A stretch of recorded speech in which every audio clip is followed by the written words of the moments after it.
Good morning to all. I am Dr. Ruchi Bala, working as an assistant professor at DK College, Dumrao, a constituent college of Veer Kumar Singh University, आरा बिहार। तो मेरा seminar topic है दी empty jar. तो इस कहानी के द्वारा हम ये जानेंगे कि इस एम्प्टी जार को हम कैसे अलग अलग वस्तुओं से भरें ताकि इसका हर कोना भर जाए, कोई भी कोना खाली न रहे। उसी प्रकार हमारा जो जीवन है वो हमारे जीवन में अलग अलग ज़रूरतें होती हैं और ये जो जार है ये हमारे लाइफ को दर्शाता है।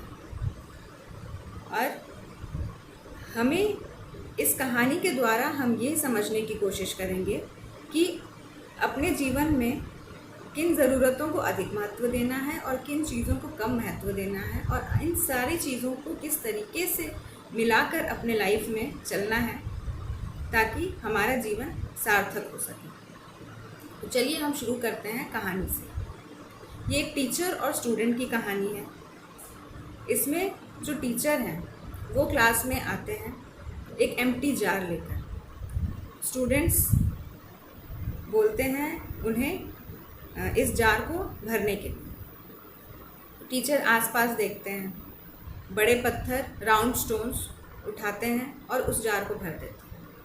फिर पूछते हैं कि क्या यह जार फुल है? तो बच्चे जवाब देते हैं हाँ, यह जार भर गया है। फिर टीचर इधर उधर देखते हैं और छोटे छोटे पत्थर उठाते हैं, उसमें भरते हैं और उसको थोड़ा सा हिला देते हैं। तो वो जो पत्थर है वो जार में सेटल हो जाते हैं, एडजस्ट हो जाते हैं।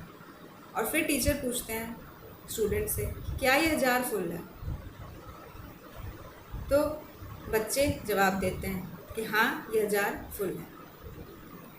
फिर टीचर आसपास से सैंड बालू उठाकर लाते हैं और जार में भर देते हैं और फिर पूछते हैं कि क्या यह जार फुल है? तो स्टूडेंट जवाब देते हैं कि अब यह जार पूरी तरह से भर गया है। फिर टीचर उसमें चाय डाल देते हैं। चाय इस तरीके से डालते हैं कि अब उसमें उस जार का एक भी कोना खाली नहीं रहता है, 1 सेंटीमीटर क्यूब भी खाली नहीं रहता, वो पूरी तरह से भर जाता है।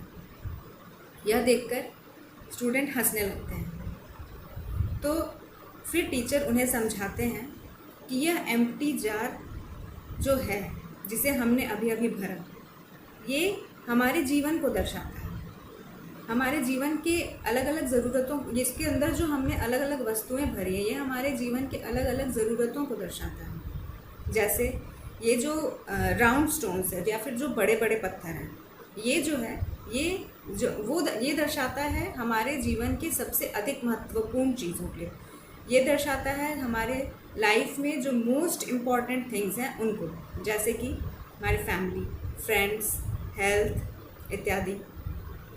जैसे हमारी जो फैमिली है, ये फैमिली है जो हमें आइडेंटिटी देती है, हमें पहचान देती है, हमें सिक्योरिटी देती है, हमें सुरक्षा का आभास कराती है। इससे ही हमें नॉलेज, वैल्यूज़ सब मिलते हैं।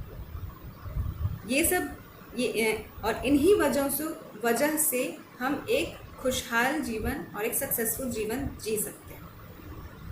उसी तरीके से जो हमारे फ्रेंड्स हैं वो हमें एक इमोशनल सपोर्ट प्रोवाइड करते हैं।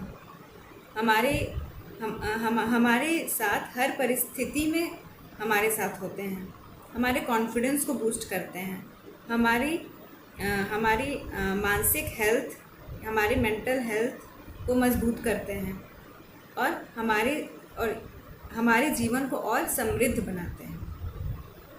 उसके बाद जो हमारा हेल्थ है, इस हेल्थ का मतलब सिर्फ हमारा फिज़िकल हेल्थ नहीं होता है। अगर हम बीमारियों से दूर हैं तो हम नहीं कह सकते हैं कि हम पूरी तरह से स्वस्थ हैं। जब हेल्थ की बात होती है तो फिज़िकल और मेंटल दोनों हेल्थ की बात होती है। तो हमें हमारे फिज़िकल और मेंटल हेल्थ दोनों का ध्यान रखना चाहिए। अगर हमारा हेल्थ अच्छा है तो ही हमारा लाइफ एक्टिव होगा और हमें एक खुशहाल जीवन जीने के लिए भी एनर्जी मिलेगा। तो अगर हमारे जीवन से बाकी सारी चीज़ें छिन जाएं, पर अगर ये सारी चीज़ें हमारे पास हैं तो भी हम एक सक्सेसफुल या खुशहाल जीवन जी सकते हैं, या एक पूर्ण जीवन जी सकते हैं। उसके बाद ये जो स्मॉल स्टोन्स हैं, ये जो है ये हमारे जीवन में उन चीज़ों को दर्शाता है, उन ज़रूरतों को दर्शाता है जो कि बेसिक ज़रूरतें हैं, जो कि कुछ कम महत्वपूर्ण हैं पर अपना जीवन जीने के लिए आवश्यक है, जैसे कि जॉब, घर, गाड़ी इत्यादि। यह जो है ये हमारी बेसिक नीड्स हैं। जैसे हम कहते हैं रोटी, कपड़ा, मकान, ये हमारी बेसिक ज़रूरतें हैं। बिल्कुल उसी तरह भोजन हमारे जीवित रहने के लिए भोजन की आवश्यकता पड़ती है।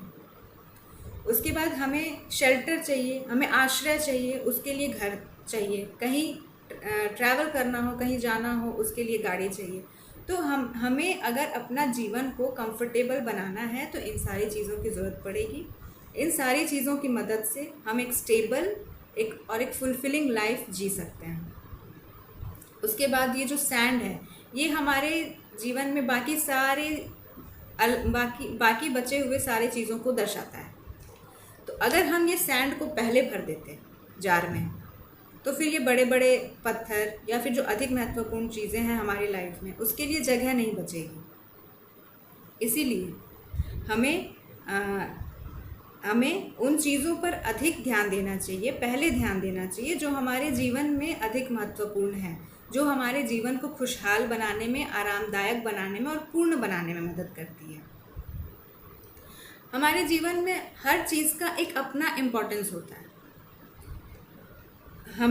हमें ये समझना होगा कि हमें किन चीज़ों को अधिक महत्व देना है, किन चीज़ों को कम महत्व देना है, और एक बैलेंस बनाकर चलना है लाइफ में। तभी हम एक सार्थक जीवन या मीनिंगफुल लाइफ जी सकते हैं। इसके बाद टीचर ने अपने स्टूडेंट्स को समझाया कि जैसे आप बड़े हों, आपके बच्चे हों, आपको हमेशा समय निकालना चाहिए अपने बच्चों के साथ खेलने के लिए, अपने फैमिली को टाइम देना चाहिए, अपने हेल्थ को टाइम देना चाहिए, रेगुलर एक्सरसाइज करना चाहिए, योगा करना चाहिए, ताकि आपका हेल्थ, मेंटल और फिज़िकल हेल्थ दोनों अच्छा रहे। और इन सब चीज़ों के साथ साथ हमें कुछ छोटी छोटी चीज़ों का भी ध्यान रख सकते हैं, जैसे कि हमारे घर को साफ रखना, अपने घर को व्यवस्थित रखना, बुक्स को जगह पर रखना इत्यादि। तो पर हमें इस चीज़ का भी ध्यान रखना है कि इन छोटी छोटी चीज़ों के वजह से जो अधिक महत्वपूर्ण चीज़ें हैं वो नज़रअंदाज ना हो। तो हमें ये अपने लाइफ में समझना होगा कि हमारे खुशियों के लिए सेंट्रल क्या है, केंद्र क्या है हमारी खुशियों का। उस केंद्र को फोकस करके अपने जीवन को जीना है और बाकी छोटी छोटी चीज़ों का भी ध्यान रखना है और बैलेंस बना के चलना है, ताकि हमारा जीवन और खुशहाल हो सके। अब ये सब बताने के बाद टीचर जो है वो क्लास से निकलने लगे। तभी एक स्टूडेंट ने हाथ उठाया और सवाल किया कि आपने अभी तक चाय का महत्व नहीं बताया कि आपने वो चाय जार में क्यों डाला। यह सवाल सुनकर टीचर तो बहुत खुश हुए और वो बोले कि यह जो चाय है यह दर्शाने की कोशिश करता है कि चाहे हमारे जीवन में सब कुछ हो, हम पूरी तरह से लाइफ में कितना भी कंप्लीट हों, तब भी हमें छोटी छोटी चीज़ों के लिए, जैसे दोस्तों के साथ, परिवार के साथ, परिजनों के साथ चाय पीना, हंसी मजाक करना या वो चीज़ें करना जो हमें खुशी प्रदान करती है, इन सब चीज़ों के लिए भी हमें थोड़ा समय निकाल लेना चाहिए, क्योंकि ये वो चीज़ें हैं जो हमारे लाइफ में हमें एक नया एनर्जी, अपने जीवन को नए तरीके से जीने के लिए एक एनर्जी प्रोवाइड करता है और हमें अपने आने वाले जीवन के बारे में हमें एनर्जी देता है कि हम अपने आने वाले जीवन के बारे में विचार कर सकें और उसे और बेहतर बनाने की कोशिश कर सकें। तो इससे कहानी हमारा यहाँ ख़त्म होता है। तो ये जो कहानी का हमारा जो मॉरल ऑफ द स्टोरी है वो ये है कि हमारे जीवन में जो भी अलग अलग हमारी ज़रूरतें हैं, हमें उन सब के बीच में एक बैलेंस बनाकर चलना चाहिए। हमें इसका हमेशा ध्यान रखना चाहिए कि क्या ज़रूरतें हैं जो हमारे लिए सेंट्रल हैं, जो सबसे महत्वपूर्ण हैं। उन चीज़ों के साथ साथ हमें छोटी छोटी खुशियों का भी ध्यान रखना चाहिए, ताकि हमारे जीवन में एक बैलेंस बना रहे और हमारा जीवन सही मायने में सार्थक हो सके, कंप्लीट हो सके। Thank you.